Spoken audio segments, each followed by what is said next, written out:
British soldier. All around the globe you'll find him, from Gibraltar to Hong Kong. Everywhere he stands against the threatening years, staunch symbol of our common will to order.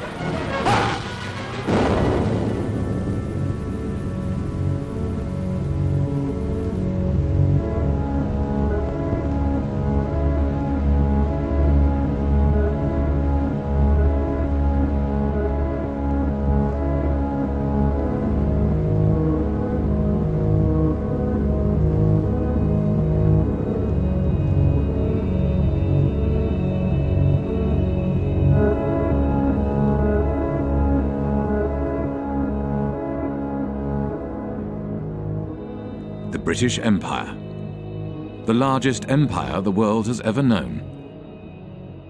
For over 300 years, Britain ruled, its armies conquered, and its bankers proclaimed the might of its currency. But one day it all began to fall apart.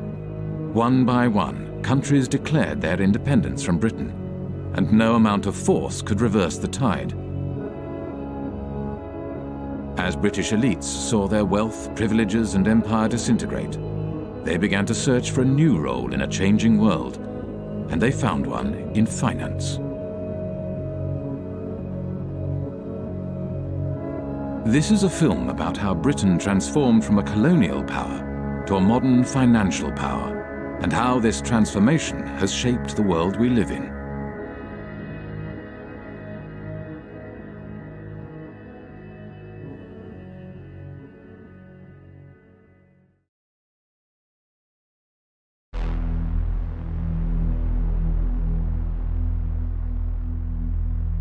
In the days of the British Empire, the City of London was the world's biggest global financial centre. The City of London was the kind of beating financial heart of the British Empire. The historians Kane and Hopkins call it the governor of the imperial engine. All these countries in the empire used to use the sterling currency, and the City of London was kind of the financier of this zone, not just inside the sterling zone, but outside the sterling zone as well. As Britain's empire declined, so too did the City of London. One British Army truck is bombed, killing 2 soldiers and wounding 12. As rioting becomes daily more widespread on Cyprus, young people of high school age take an increasing part in the violence. Here, a group of girls are being dispersed after a rock-throwing battle with British military police. With the decline of empire, British commercial interests across the globe were under threat. In 1956, Egypt nationalized the Suez Canal. A new Middle East crisis arises as President Nasser of Egypt tells a wildly cheering crowd in Alexandria that Egypt has seized the internationally owned Suez Canal. France and Britain issue a 12-hour ultimatum. Within hours of its expiration, Britain's warplanes are winging their way to Egypt, and its bombers attack 5 key cities, including Cairo. The United States was opposed to the invasion and put pressure on Britain and France to withdraw their troops. There will be no United States involvement in these present hostilities. It is our hope and intent that this matter will be brought before the United Nations General Assembly. There, the opinion of the world can be brought to bear in our quest for a just end to this tormenting problem. Britain was humiliated. The Suez Crisis signified the end of Britain's role as one of the world's major powers. Following the crisis, there was a run on the sterling, on the UK pound. Some people suspect that the American government was encouraging this run on the UK pound. As financiers withdrew their money from Britain, the value of the pound decreased. To protect the value of the pound, Britain limited the bank's overseas lending. They were not able to invest abroad, and obviously they were unhappy. And we don't know exactly the context, but it's very clear that the banks or their representative made a representation to the Bank of England, which in itself was dominated by representatives from the banking industry. It seems that they have reached an agreement which was never written, that if the banks intermediated between two non-residents in a foreign currency, in that case the dollar, then this particular intermediation, this particular deal will not be considered by the Bank of England under its own jurisdiction. The banks began to create a market for dollars in London, called the London Eurodollar market. To differentiate these euro market activities from their domestic banking activities, banks kept two sets of accounts. The Bank of England, the UK regulator, declared that the London Euro market accounts were not in London. They were elsewhere, and therefore it had no responsibility for regulating them. It's about providing a legal space in which you pretend activity is taking place. And the importance of that is that you pretend it's not taking place in the economy where it really is taking place. So you're taking activity from the place where it's regulated and taxed and pretending that it's happening elsewhere. Now, where doesn't really matter, it's just elsewhere. When American banks realized that London offered the ability to avoid US regulations, they moved their international operations to the city.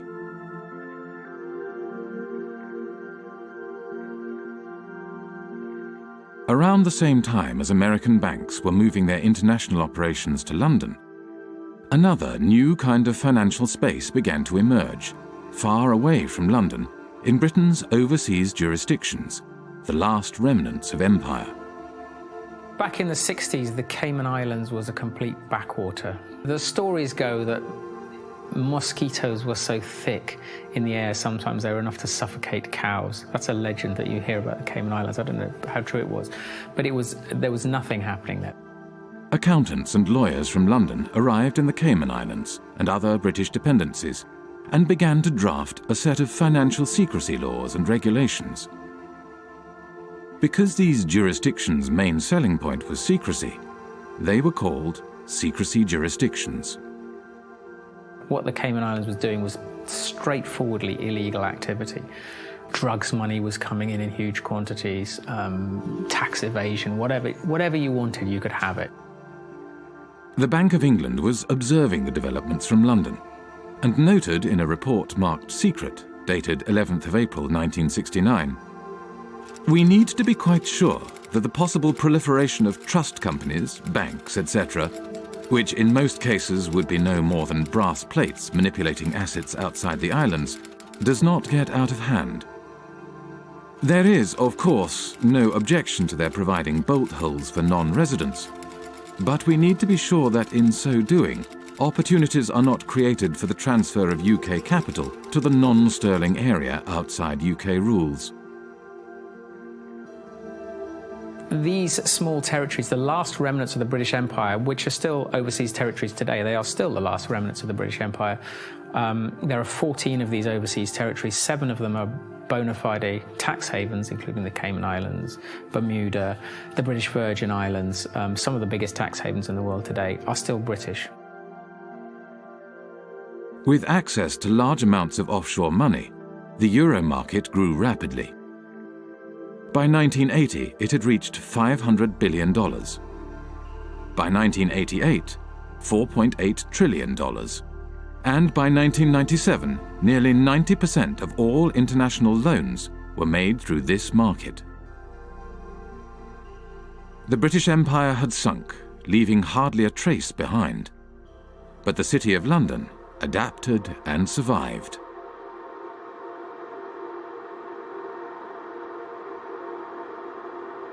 The City of London, London's financial district, is a peculiar place. It has been called a city within a city, a state within a state. It is run by an organisation called the City of London Corporation, a private company that performs all the functions of a local council with a private police force and private courts. Those of you who aren't from the UK, some of you even who are, might not be aware just how weird a thing the little City of London is within the big London. The City of London is a separate entity to the wider London, and it has its own head, the Lord Mayor, who's distinct from the Mayor, who runs the rest of London. Every November, the city stages the Lord Mayor's Show, the world's oldest civic procession.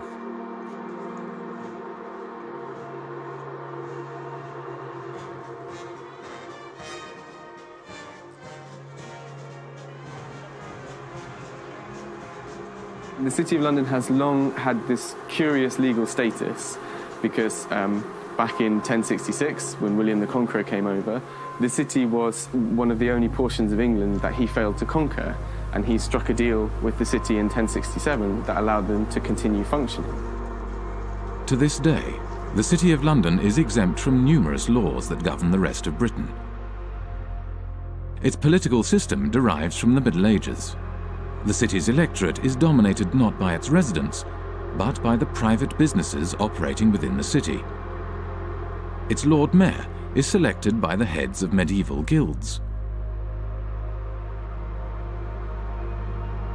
They have a representative in the House of Commons called the Remembrancer. Apart from the clerks of the court of the House of Commons, he's the only unelected person there. All other lobbyists have to stop, in the lobby. They're not allowed past the lobby. The City of London has a permanent representative in the House of Commons, whose role is to report back to the City of London Corporation and to lobby Parliament on behalf of the city. The Corporation of London, clearly, it's a unique and interesting phenomenon that should have attracted many political scientists, political economists, and economists. But I don't know of anyone who has studied systematically the Corporation of London and its impact on policy or economic policy. So we can only surmise. Some people assume or surmise that the Corporation of London is extremely powerful and is able in one way or another to shape British policy, particularly in financial matters. Clement Attlee, the Prime Minister after the Second World War, had something to say about the City of London Corporation. He did, So, yeah. yes.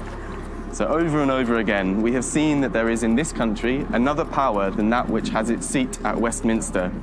The City of London, a convenient term for a collection of financial interests, is able to assert itself against the government of the country. Those who control money can pursue a policy at home and abroad, contrary to that which has been decided by the people.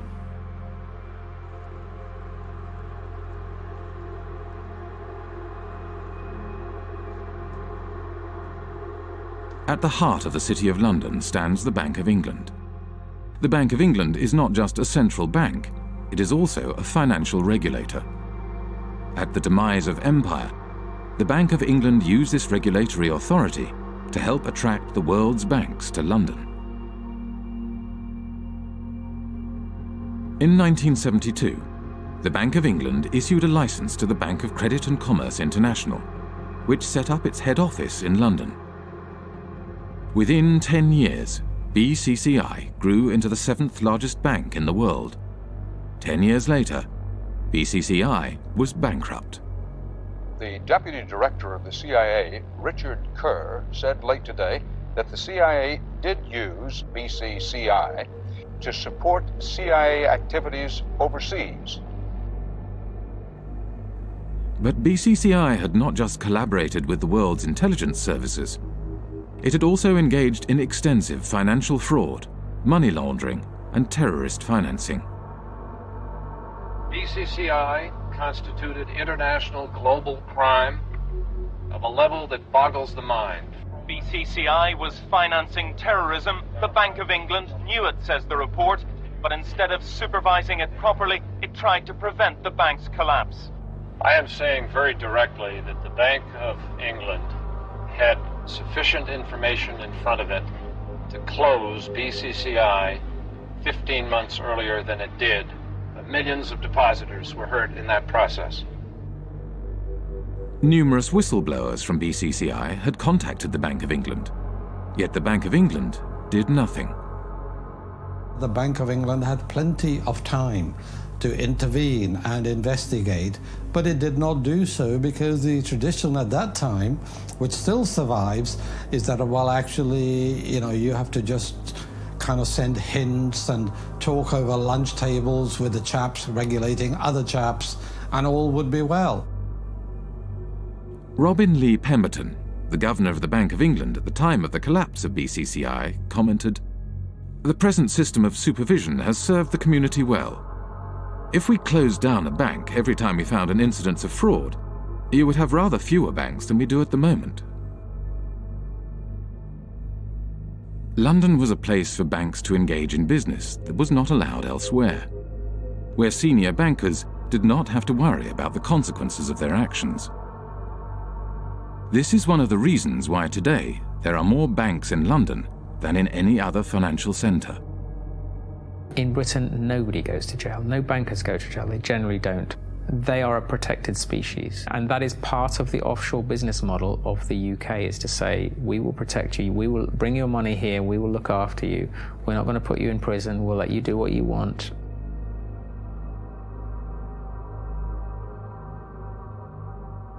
Light touch regulation was one way of attracting business to London. Another was secrecy.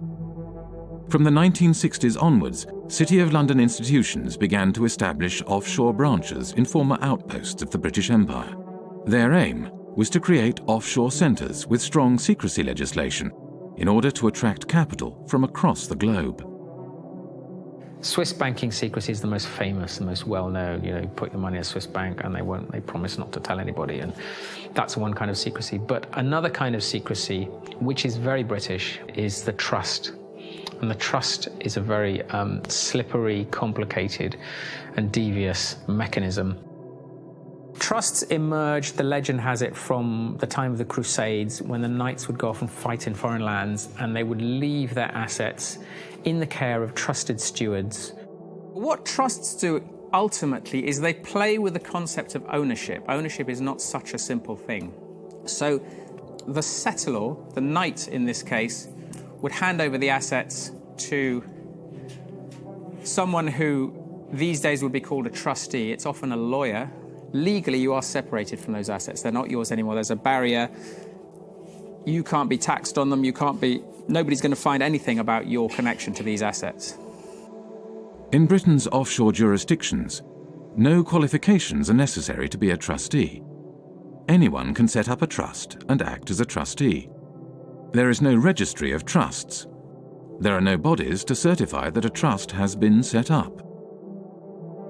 The only persons who know about the creation of this agreement are the trustee and the settlor. There's no obligation to register it. There is no financial reporting obligation of trusts. They're not required to put annual statements onto account anywhere. So actually trusts are, to all intents and purposes, invisible arrangements. Economist John Christensen was an economic advisor to the secrecy jurisdiction of Jersey for 10 years. We're not talking about a few million. We're talking now about trillions. Trillions of dollars of capital, which apparently belong to nobody. For tax purposes and for other purposes, they belong to nobody. Everything, works of arts, gold bullion, racehorses, cars, real estate, not just financial assets, but a whole load of non-financial assets belong to these trusts, sitting there belonging to nobody. Now think that one through, because we are talking about maybe as much as $50 trillion of assets sitting offshore behind these instruments. Well, the Cayman Islands are among several British overseas territories who have signed a new information exchange agreement with Britain and the rest of Europe to tackle tax evasion. The countries are now required to automatically provide details of the ownership of bank accounts and how they're used. Cayman became the first signatory last week. It's important that the Cayman Islands should be recognised as the first overseas territory to sign such an agreement with the United Kingdom. And I think this importantly reflects the constructive approach that the Cayman Islands has taken in delivering our shared objective of rooting out tax evasion. The trust lies at the core of the British secrecy model. They don't use banking secrecy. The Swiss use banking secrecy. The British, of course, are only too willing to kill off banking secrecy because they will then capture a larger market share. That's why the Brits are doing this. Trusts are the basic building block of Anglo-Saxon secrecy, and they form the basis from which complex offshore structures are created. Every secrecy jurisdiction offers a specific set of services, from trusts to shell companies to secret bank accounts and nominee directors. The combination of these services into complex structures, spanning multiple jurisdictions, enables the creation of secrecy structures that are almost impossible to penetrate. An offshore structure will often have a trust kind of sitting at the top of it. The trust will be here managing the assets, kind of controlling the assets. Underneath it, the trust will own some shell companies. Each one might be in a different jurisdiction. So you might have a trust in one jurisdiction whose trustees are somewhere else, whose beneficiaries are somewhere else, which owns offshore companies somewhere else. Each of these companies might then own assets, so that they might own, a bank account, a racehorse, a yacht, a painting, a portfolio of shares or whatever. There are numerous variations of trusts and offshore secrecy structures. There are offshore lawyers whose work entails the creation of ever more complex and obscure structures. The aim of these structures is to hide the identity of the owners of offshore assets and allow offshore wealth to be recycled back into global markets. But looking on the amount of money being administrated from tax havens, you see that it is a curve going like this. And all the talking we have been doing along with other wonderful people fighting against tax havens has not changed anything, It is the word where you say, go on talking, you're interesting me, and I'm going on doing what I want to do. We know everything today because we have had the Panama Papers, we have seen it, and we are not able to act upon it. And we are not able to act upon it because this system is really protecting the few people that are having benefit from it. And these are in percentage very few people, but they are powerful. And I see in the Panama committee that I'm sitting in, the only thing that could change this is to have a public accessible register of the beneficial ownership of trusts and of all kinds of companies. It is easy. The Panama Papers are a collection of leaks from the offshore law firm Mossack Fonseca. Mossack Fonseca is the fourth largest offshore law firm. The other 9 of the 10 largest offshore law firms are registered in British overseas jurisdictions. When countries complain to Britain about the activities run out of its offshore havens, Britain claims that these places are independent and that there is nothing it can do.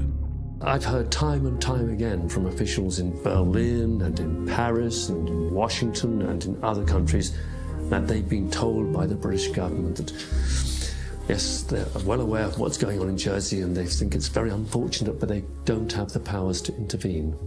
Well, that's a straightforward lie. They do have the powers to intervene. They just choose not to.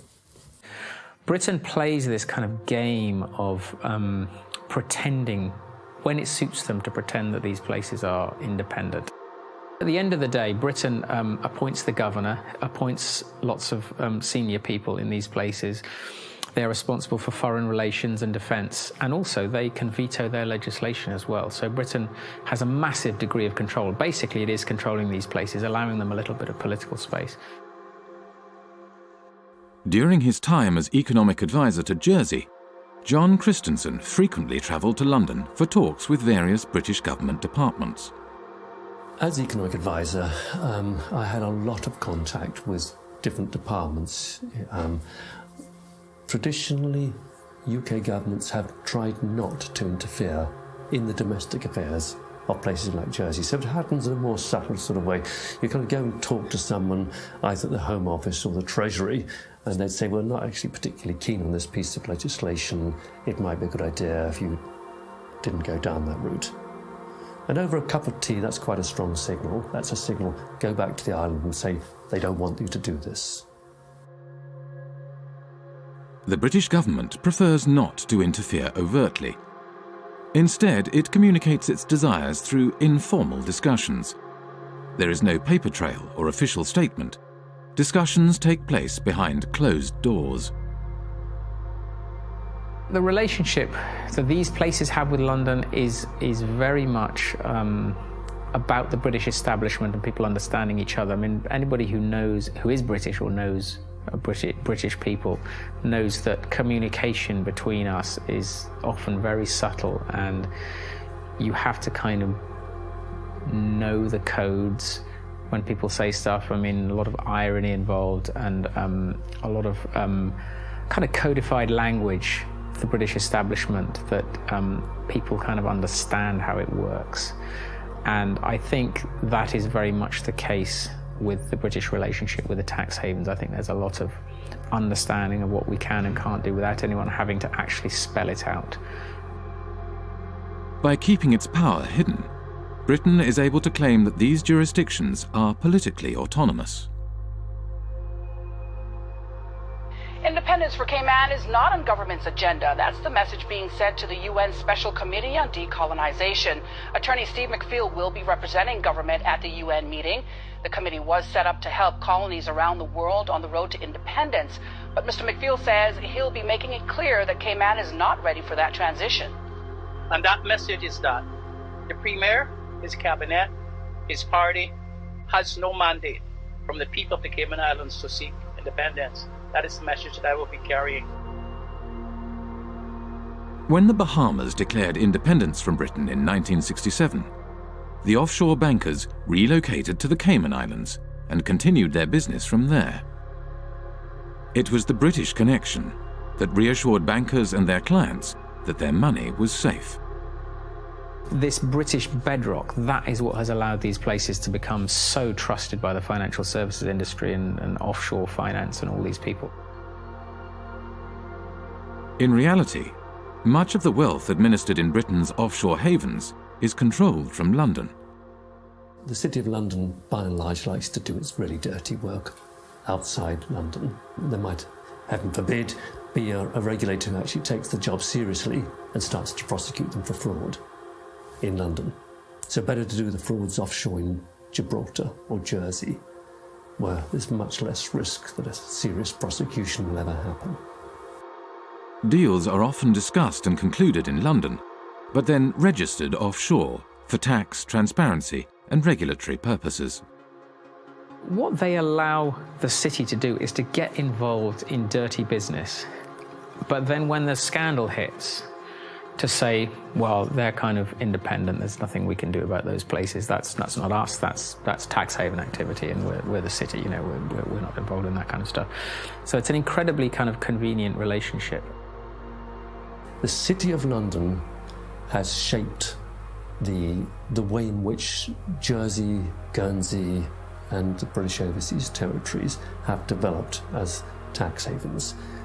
I see these places as the Frankensteins created by the City of London. Today, the UK is the world's largest provider of international financial services. The UK has an almost unique role in global finance. If you look at data, the kind of data that we've constructed in the Financial Secrecy Index, you can see the relative shares of each country in the global provision of financial services exports. That's financial services to non-residents. Now, there are two big centres, and everything else is quite small in comparison. The two large centres are the United States, with around 19% of the global market, and the United Kingdom and its offshore jurisdictions, which have around 25% of the global market. And if you add to that other jurisdictions, ex-colonies, but recently independent, fairly recently, by which I mean Hong Kong, Singapore, maybe even Dubai and Bahrain, and Cyprus, then you reach a figure of nearly 40%. And I think that figure represents better the position of London in the global financial market. The soldiers left, the administrators left, all the colonies, but they still kept a significant degree of control over the financial flows from these former the former parts of empire in the rest of the world. So you could describe it as a second empire, Britain's second empire, sort of hidden financial empire spanning large parts of the globe. At the time of the British Empire, the City of London was the world's largest global financial centre. Not only Britain's colonies, but also independent countries did their banking in London and used the empire's currency for trade and financing. As the empire declined, so too did the City of London. The establishment of the London Euro Market enabled City of London banks to continue to exploit their empire-era networks and expertise, and the creation of secrecy jurisdictions gave banks access to large amounts of cheap money. International banks from across the globe set up branches in London and Britain's offshore jurisdictions in order to take advantage of this new system. This system has taken the place of the occupation, up till 62 for France, I don't know for England, but about the same time. England were physically present in India, for instance, or in other colonies. And when you look at the money flows through the tax havens, they are increasing when we withdraw from the colonies. We are still plundering developing countries as former colonial powers. Wealthy individuals, organized crime, and corporations shifted their wealth offshore in exchange for secrecy and no tax. And as countries around the world began to deregulate and open their economies, it became ever easier to do so. Today, as much as half of all global offshore wealth may be hidden in Britain's secrecy jurisdictions. One of the losers is Africa, whose flight capital flows mostly into the modern British spider's web. I think it's no coincidence that Britain's offshore empire emerged more or less at the same time as the collapse of the former empire. We tend to think of Africa as being a huge net debtor to the rest of the world. But that was the extent of their debts at the end of 2008, 177 billion. The debt of sub-Saharan African nations stood at $177 billion in 2008. Yet the wealth these countries' elites had moved offshore between 1970 and 2008 is estimated at $944 billion, over 5 times their foreign debt. $944 billion. Do the maths. Far from being a net debtor, Africa, sub-Saharan Africa, is a net creditor to the rest of the world. As capital moved offshore, African nations borrowed money from international banks at high interest. Over time, these debts became so great that they may never be repaid. Secrecy jurisdictions were starving developing nations of their wealth and their tax revenues. For a long time, a lot of developing countries, including recently Ecuador, have been trying to set up a UN tax body which is of a higher value than what is currently there, which is the UN Tax Committee. And every time this has happened, it has gotten blocked. During the financing for development process in Addis Ababa last year, I think it was the UK and the US that blocked attempts again to set up this World Tax Organization. So why would they not want to have democratic decision-making in global decisions on how tax gets collected across borders? I don't understand this. As long as we have cross-border activity that involves both criminal and legal activity, as long as we're unable to separate the two, this is going to continue to be a problem. Western nations block attempts to provide greater transparency of international financial flows and the implementation of global standards for the collection of tax across borders, whilst elites in developing nations use offshore centres to hide their wealth offshore. The oil from Gabon has not benefited people in Gabon. And this is true for the copper in Zambia, for the gold in Mozambique or in Mali. they have benefited the company that do extract it and their shareholders. It has benefited the corrupt elite in the country. In developing countries, the offshore system of tax havens has facilitated the looting of these countries by their elites. It has enabled them to steal the money and keep it safe somewhere else. Illicit financial flows, because the anonymity that drives them creates incentives for people in positions of power to be corrupt. This is why there's a group of countries where development progress is so difficult. It's that the incentives of individuals and the ability to pursue them through all the mechanisms that underpin illicit flows outweigh the type of mechanisms that lead you to a powerful, representative, effective state that can start to deliver development.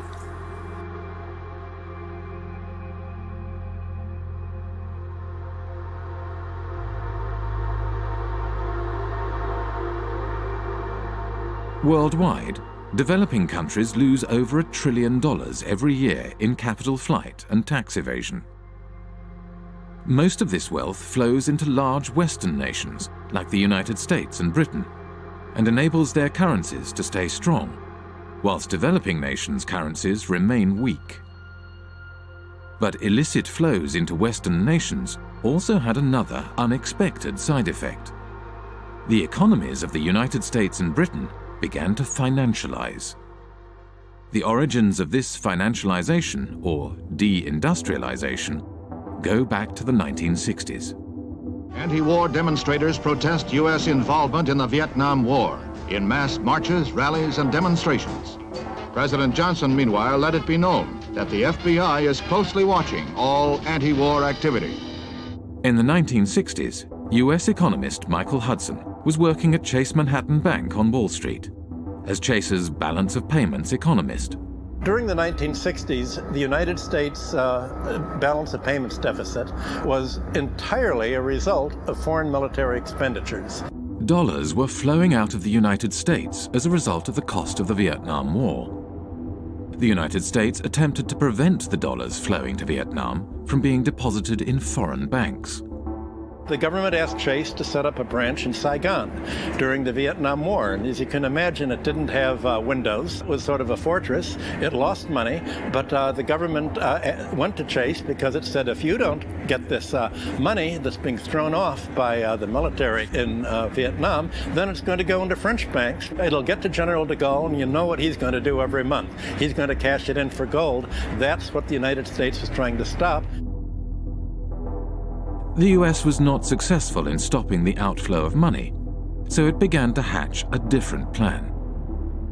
In 1967, Michael Hudson was handed a memo by a former State Department employee. In 1967, I was given by a former State Department employee in the elevator at Chase Manhattan a memo from the State Department urging that Chase Manhattan would take the lead in helping the United States become the Switzerland of the world, meaning the flight capital. The State Department, through Chase, asked me to estimate how much money do you think is available if America were to become the new Switzerland, and how do we do it? The plan was to organize offshore banking centers in the Caribbean and elsewhere, and the hot money wouldn't come directly into Chase because that wouldn't be nice and very legal.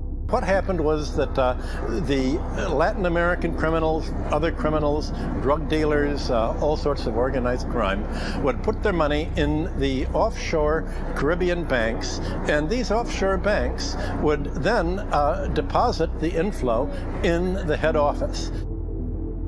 By moving offshore dollars back into the United States, the US was able to stop the outflow of dollars and support the value of its currency. Every country looks to its foreign exchange rate. And the foreign exchange rate is not only imports and exports, it's capital movements. And if you look at the International Monetary Fund's monthly international financial statistics, you have sort of a steady balance of trade, a steady immigrants' remittances. What goes up and down are called errors and omissions. What the United Nations and the IMF call errors and omissions are flight capital. It's the reason that it's omitted is they don't like to really look at this. In the 1930s, Roy Ovid Hall, economist for the U.S. Commerce Department, wanted to include criminal movements in the balance of payment statistics. And Congress got very upset. I was told in Washington the argument was, we're a Christian country. We don't want to report crime. It's just, don't look at it. And they forbid him to include criminal money in the balance of payments. I guess now you call it errors and omissions. You don't call it criminal inflow and outflow. In the 1960s and 70s, Britain was faced with a similar dilemma as the United States. Money was flowing out, and this decreased the value of the pound. Britain realized that it, too, could support the value of its currency by opening its domestic markets to the trillions of dollars passing through its offshore havens. But just as in the United States, this had an unexpected side effect. The British banks today, just as in the 19th century, don't put their money into British manufacturing. They put their money into real estate speculation, into financial speculation, foreign currency trade. So the financialization of London has helped deindustrialize the country because it's enabled sterling to be supported by this huge inflow of hot money, this inflow of drug dealing money and criminal money and tax evasion money all over the world that is going to London instead of going to Switzerland, Liechtenstein, or the Caribbean.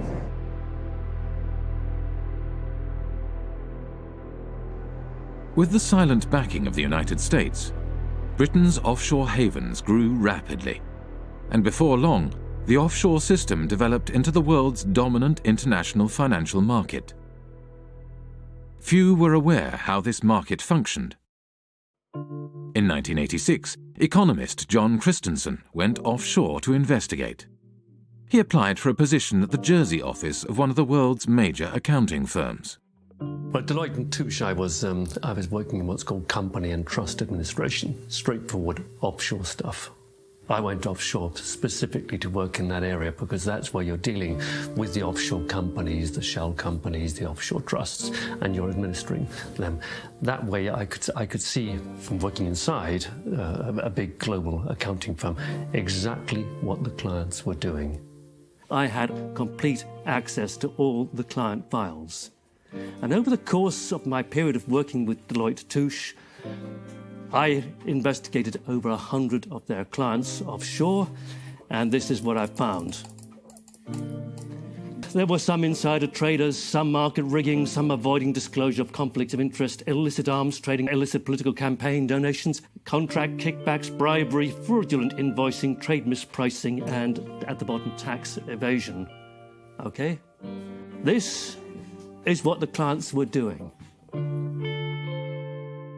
On the basis of a sample of the clients that I looked at, not a single client was involved in what I would regard as genuinely legitimate activity. They were all involved in some kind of tax dodging or worse. I met with Carl Levin. He used to be an American senator, and he made a lot of inquiries into private banking, asking questions to the bankers. What do you think the percentage is among your clients that are using these companies for legitimate purposes? And the answer was, I believe that 99.9% of my clients are using these companies for illicit purposes. This is a reality. This is American bankers telling what they are doing.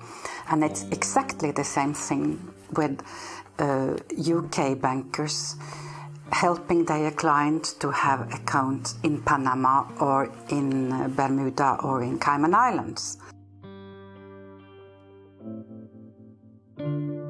Secrecy jurisdictions are heavily used for fraudulent and grey area financial activities.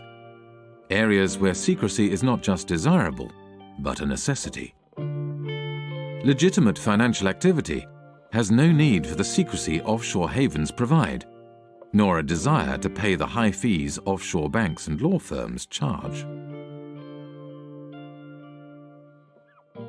Today, close to half of the world's secrecy jurisdictions are British dependencies. In public, these jurisdictions claim they are transparent and their financial services sectors are engaged in legitimate financial activities.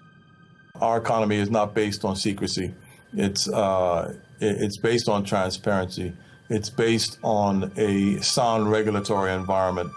It's based on good governance and good government with a British government legal system. That's what our financial institutions are based on. Well, tonight we have a response from the head of Cayman Finance after a group of U.S.-based anti-tax evasion activists announced plans to travel to Cayman to draw attention to what they feel is corporate tax evasion. Finance Chairman Mr. Richard Cole says he's encouraging the group to visit and says our financial sector has nothing to hide. I would say if anybody wants to come to Cayman to find out what's coming, what we do here, come on down. We have no secrets here.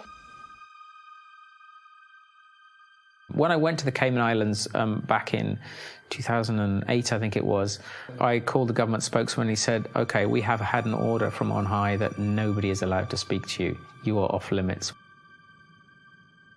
In 2011, journalist Nicholas Shaxson released Treasure Islands, a groundbreaking book about the offshore system. The author of a series of international media reports says he would welcome a debate with Cayman Finance Chair Tony Travers.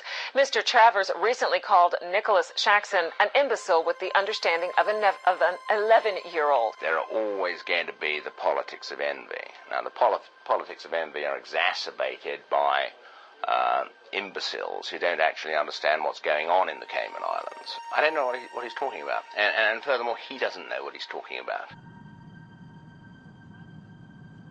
The Cayman Islands is the 5th largest financial centre in the world. It hosts 80,000 registered companies, over 3/4 of the world's hedge funds, and $1.9 trillion in deposits. It has a population of 60,000, roughly equivalent to New York's homeless population. A strange mixture of characters populate the offshore world. British ex-public schoolboys, members of the world's intelligence services, global criminals, assorted lords and ladies, and bankers galore. With so much at stake for so many wealthy and powerful individuals, it may come as no surprise that Britain's offshore havens have developed their own curious mechanisms to prevent information from leaking out. For many people who work offshore and who don't like what they're doing, it's very hard indeed to dissent, because they will be attacked personally with a degree of viciousness which is quite extraordinary. Most of the time, the instruments of suppression are relatively sophisticated. You won't get promotion by doing this, or your family won't like it. It's not generally, let's slam them in prison. That's far too crude. We are talking about very substantially, the establishment, the British establishment in these cases. The mechanisms are very, very subtle. Sort of ostracism is one way of doing it. These peculiar mechanisms for, if someone tries to blow the whistle, you find all sorts of methods that aren't just fire them. You give them far too much work to do. You steer them in a different direction. One person who is intimately familiar with how suppression works offshore is former Jersey Senator and Health Minister Stuart Sivray. In 2009, he leaked a report on a rogue nurse suspected of killing patients at Jersey's hospital. It all came to a head during a state's debate on Tuesday the 10th of March. Senator Stuart Sivray brought the sitting to a standstill, claiming Senator Jimmy Pershard had sworn at him and told him to go and top himself. Senator Pershard denied the claim, saying, "I absolutely refute that." But less than a week later, he was forced to admit he'd lied. Senator Pershard has now admitted that on another occasion he did tell Senator Stuart Sivray to go and do everyone a favour and slit his wrists. I was arrested at my house one morning by 6 plainclothes police officers. There were another 2 specialist data search police officers on hand, and also another 2 police officers in full body armour of one of those battering rams they kind of use in drugs raids. So 10 police officers descended on me without a search warrant. The property was turned over from top to bottom. All of the computers were seized and searched. All kinds of private constituency data was stolen by the police. Shortly after we began filming, a police officer exited the police station. As he hurried past, he grinned at the camera. The officer was on his way to test the sirens on his motorbike, which he did at intervals throughout much of the remainder of the interview. When it came to prosecuting me, Stuart Sivray was prosecuted under the data protection law. When the authorities were prosecuting me, I claimed that this was a legitimate public interest disclosure defence, and I, with an expert witness, was able to produce a set of reports that effectively destroyed the prosecution case.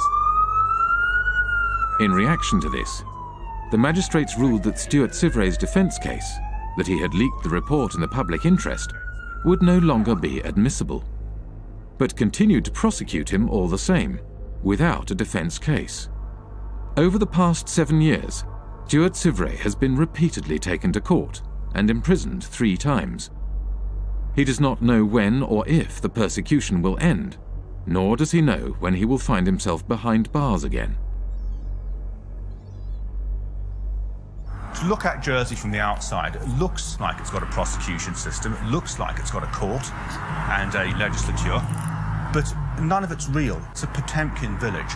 None of these systems in Jersey meet the tests of being objective or actually functioning properly. The experience that Stuart Sivray had is, he's perhaps at the blunter end of the scale. He was simply suppressed and taken to court on trumped-up charges. So let's carry on pretending to do the interview. They might get bored. This is the kind of how oppression happens in Jersey, you see. All kinds of little things get done to harass people, Even they don't often go to the kind of extremes that they did against me in terms of actually arresting me and putting me in prison, but the authorities use all kinds of other lesser little methods to interfere with people, kind of sabotage things, obstruct people, make life difficult for people. If you annoy the establishment in Jersey, you won't get a job here. Your children won't get decent jobs. That's kind of how it works. I went to Jersey in March 2009 with Nick Shaxson. About 24 hours after we arrived in Jersey, we were there for several days. Nick said, have you noticed that we're being followed? Ever since we arrived at the airport, we've been followed. He said, don't look now, but we're being followed now. Turns out he was quite correct. We were being followed. And I found that very disturbing indeed.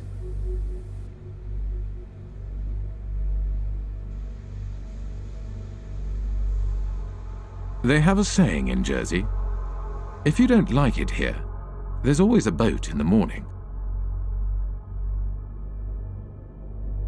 Jersey Finance promotional literature states, Jersey represents an extension of the City of London. It's where the City of London chooses to do many of the activities which they couldn't do in London itself. We're here just to talk about this one company called Appleby. I'll just read what they say on their website. Members of the firm, Appleby, have gone on not only to political office, but also in a number of centres, Bermuda, Jersey, the Isle of Man and the Cayman Islands, to senior judicial office. So essentially, they're boasting of the fact that their staff and their partners have a real interchange between the people that are in power in these offshore financial centres. The same lawyers and accountants who set up and administer offshore trusts also occupy senior political positions. In Britain's offshore world, Most politicians are in business. They lobby for business and promote business interests. They draft, refine, and pass legislation. Politicians sit on the boards of the companies they are supposed to regulate. There is no place for dirty money in Britain. Indeed, there should be no place for dirty money anywhere. The challenge I'm laying down for every country today is to root out the rot of corruption, to ensure transparency over what your own companies are doing, require transparency for foreign companies in your country too, and work with us to spread this approach to transparency around the world. In public, British politicians claim they are cracking down on secrecy jurisdictions and corruption. But in practice, they do the opposite. When I talk to politicians in Brussels, they say that they've had more lobbyists from London, and including politicians, come to them to protect the City of London's interests than they've had from every other European member state combined, which gives you some idea of the extent to which British politicians see themselves as essentially lobbyists for the City of London. We begin with our big story. Cayman's efforts to ensure transparency in its financial services sector is being recognised by the international community. Earlier this week, the UK's Prime Minister David Cameron told Parliament that the tax haven label placed on its Crown dependencies and overseas territories is unfair. Many British politicians have personal and business ties with the City of London and British secrecy jurisdictions. Former British Prime Minister David Cameron's father, Ian Cameron, was an expert in offshore funds and was involved in offshore trusts from the 1980s onwards. At this courthouse behind me here in St Helier, we found this. It's a document called a grant of probate, and it's attached to the English will of none other than Ian Cameron, David Cameron's father. Say hello to Mum and Dad. Hi, Bar, how are you? Good to see you. Ian Cameron was certainly a wealthy man. In 2009, his personal fortune was estimated by researchers for the Sunday Times Rich List at £10 million. Yet when Ian Cameron died in 2010, his estate was much smaller than might be expected, just £2.7 million. In many cases, it's the politicians and their cronies and their families and so on, and the business people who sponsor the political parties, who are using these offshore services themselves. So they've got no personal interest in closing it down. If they wanted to close it down, they could do it tomorrow. The fact of the matter is they don't want to do it because they themselves are complicit with the process. If you come from the same kind of background, you know the right people, then all the kind of legal niceties will often fall away. You can get away with doing all sorts of things that they wouldn't just let any old person, if you came knocking on the door saying, can you set up an offshore company to do this, they'd tell you to get lost. But if you're part of the networks, you can do these kinds of things. So that's a very important part of the whole system. Upper class British public school kind of establishment that has been there since, for centuries.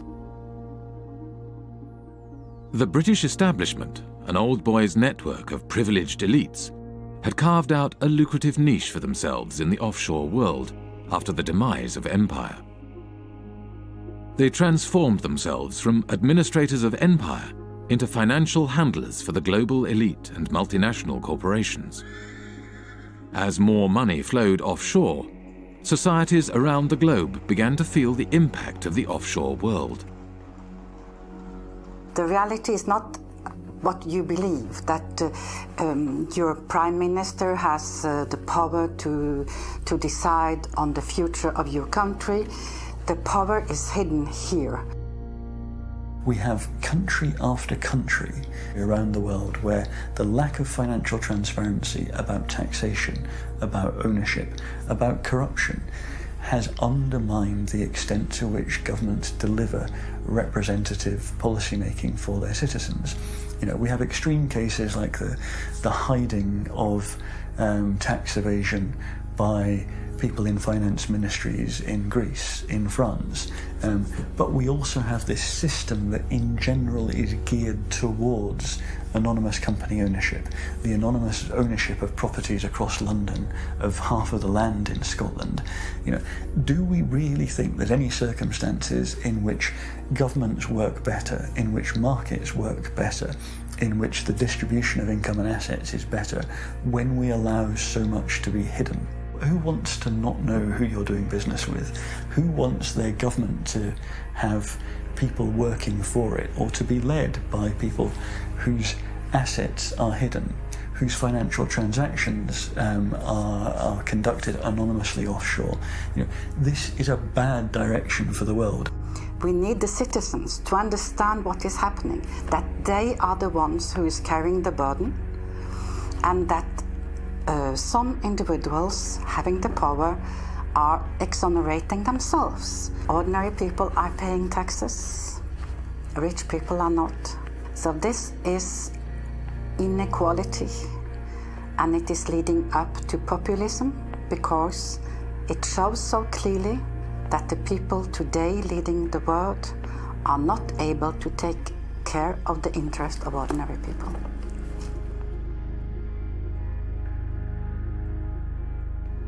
Back in the 60s and 70s, you know, tax evasion or pushing back against taxation, it was kind of seen as anti-establishment. So, you know, the Rolling Stones and Phil Collins, all these people kind of going offshore, going away. It was seen as a sort of rebellious thing to do. And if you fast forward to the present day, now that is the establishment. The offshore system is the establishment. Today, offshore is the way elites and multinational corporations conduct their affairs. Tax evasion is the way business is done. This kind of sophisticated cheating requires a huge infrastructure.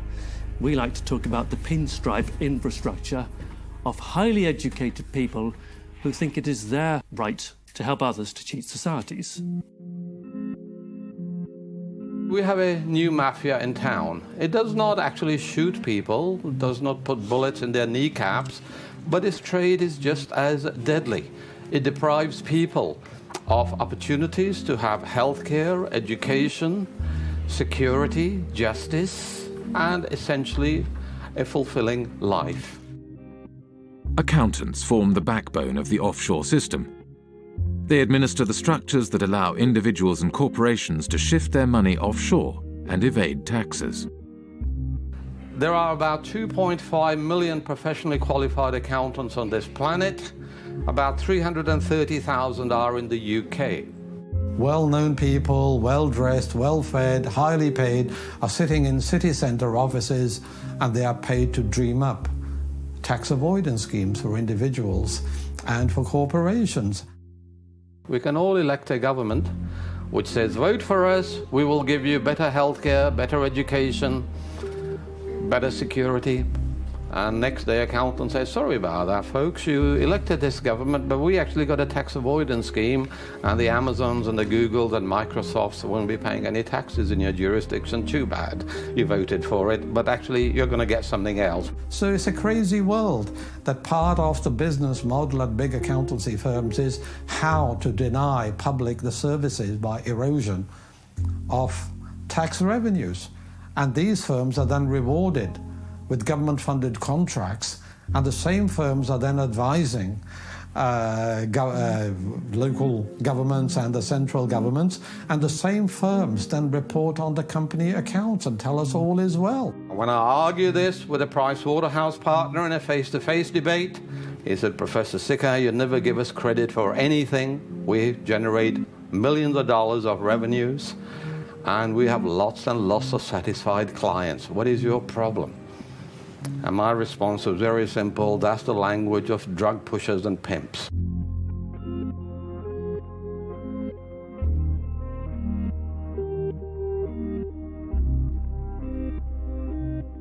In Britain, a new breed of civil servant was rising to the top.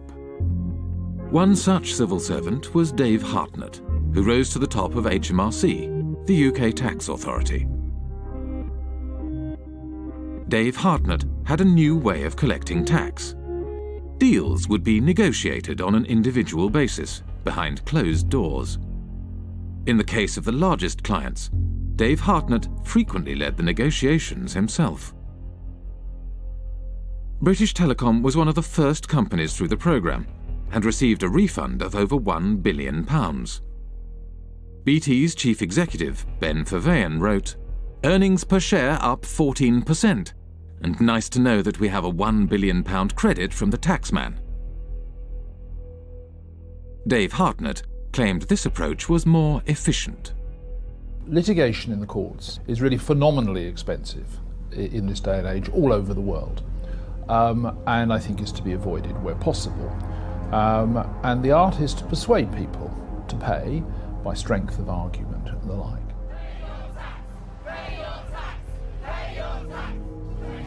After protests erupted in 2011, the Treasury Select Committee questioned Dave Hartnett. Dave Hartnett claimed he could not give any information due to taxpayer confidentiality. What in statute prevents you from disclosing information to Parliament? All my advice, Mr. Barclay, so far has been that I am prevented, and my colleagues are prevented, by the Act and by the decision of the Commissioners. Dave Hartnett failed to mention that the legal advice he had received stated that the disclosure of information was at the discretion of the head of HMRC. The head of HMRC was Dave Hartnett himself. Just like the mafia has penetrated the state, accountancy firms have also penetrated the state. The head of anti-avoidance in the UK tax authority is from one of these firms. The newly appointed chairman of Her Majesty's Revenue and Customs, which is a tax authority, is a partner from KPMG. Their partners have penetrated the state. They are running the Treasury. Britain's financial services industry had penetrated the state and began to shape its laws for its own benefit. The degree of political capture by the City of London, by the big banks and the big law firms, is so enormous that the politicians have effectively become their spokespersons. With the government unwilling to act in the interest of the public, a group of protesters confronted Dave Hartnett at a private event in Oxford. Hi everybody, I'm sorry to interrupt. I'm just going to take a few moments of your time. Here tonight to present Dave with an award. It is the Lifetime Achievement Award for services to corporate tax planning. Thank you. Thank you very much. Dave's been a great friend to the industry, a great friend to many of us over the years, and really we just can't thank him enough for what he's done. Obviously us at Vodafone, it saved us billions off our tax bill, and our friends at Goldman Sachs as well, we've also saved us millions as well. 25 million or so. These people are trespassers and intruders. And I know you've had problems with this is an unlawful conspiracy to trespass. And you will go, sir. You will depart immediately before we set the dogs on you.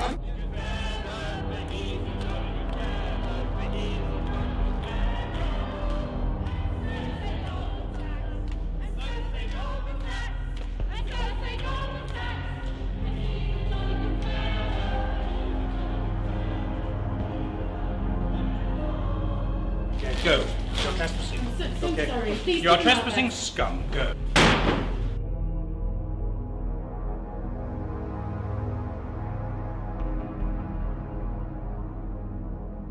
After his retirement, Dave Hartnett moved to the private sector. One of his positions was at accountancy firm Deloitte, where he advises foreign governments on corporate taxation. Dave Hartnett is a companion of the Order of the Bath, an honour bestowed on him by the British monarch. We have former ministers acting as advisors to accountancy firms. Accountancy firms provide jobs and consultancies for potential ministers. To my mind, really, it's an indication of corrupt structures. People are buying and selling influences. When a former minister works for an accountancy firm, he's not providing any accounting knowledge, he's opening political opportunities, home and abroad. That is what they are doing. I hope by now you'll share my view that I don't trust most bankers, I don't trust most lawyers, I don't trust most accounting firms. I actually think they're engaged in a conspiracy against public interest. In Britain, secrecy and complexity in finance and government help to obscure corruption in public office. Financial structures are often so complex that even after they are publicly revealed, they are not widely recognized for what they are. An example of this is PFI, the Private Finance Initiative. PFI is Private Finance Initiative. It is a way of funding public infrastructure, things like hospitals, schools, roads and bridges, but financing them via the private sector rather than the historical method, which is via central government. Over a period of 30 or 40 years, the amount of kind of repayment costs will be sort of 3 or 4 times higher overall than if you'd borrowed it from central government in the first place. So it's basically a giant accounting scam.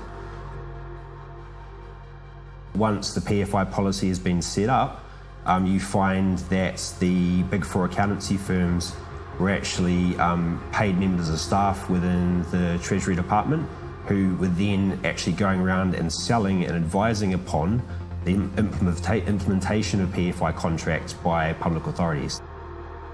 Effectively saying, come to us and we will show you how to derive the most benefit from it. In other words, how to perhaps exploit the legislation.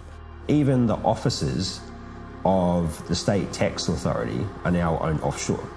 HMRC, which is the tax collector here in the UK, their offices are owned in Bermuda by a company called Mapley Steps. It's quite incredible. The company that owns the PFI contract to run HMRC's head office borrowed money from offshore investors at 15% interest. Because the interest was so high, the company was losing money. Therefore, it did not pay tax. In 2011, HMRC could not prove that any PFI company was paying any tax in the UK. I think we need to have a serious conversation about the role of government in this whole debacle and how much our government has been penetrated by big banks and accountancy firms and ultimately in whose interest it operates.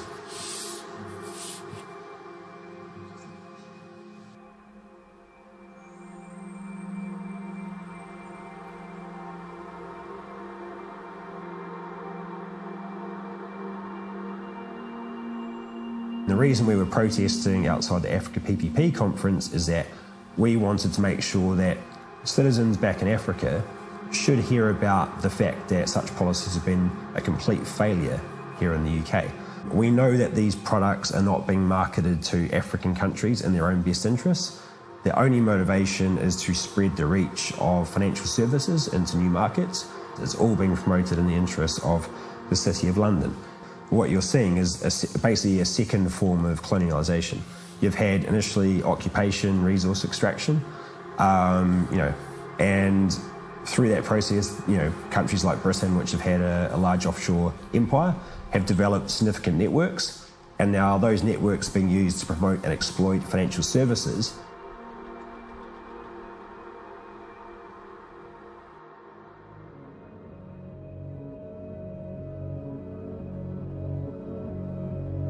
The City of London was the beating financial heart of the British Empire. As Britain's empire declined, the city transformed itself from a hub operating the financial machinery of empire into a global financial centre. Former insignificant outposts of empire became the basis for a spider's web of offshore secrecy jurisdictions that captured wealth from across the globe and funneled it to the City of London. Today, 25% of international finance is conducted on British territory. almost half of the world's secrecy jurisdictions are under British protection. Up to half of all offshore wealth may be hidden in Britain's offshore havens. Financial services is how Britain's elites make their money.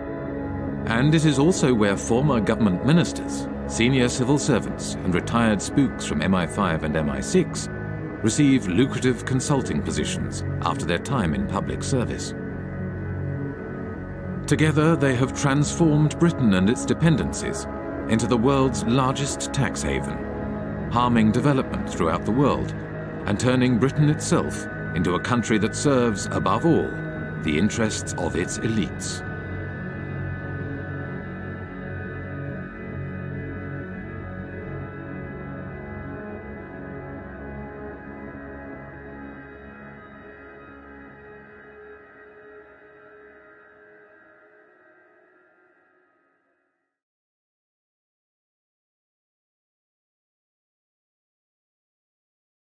Thank you.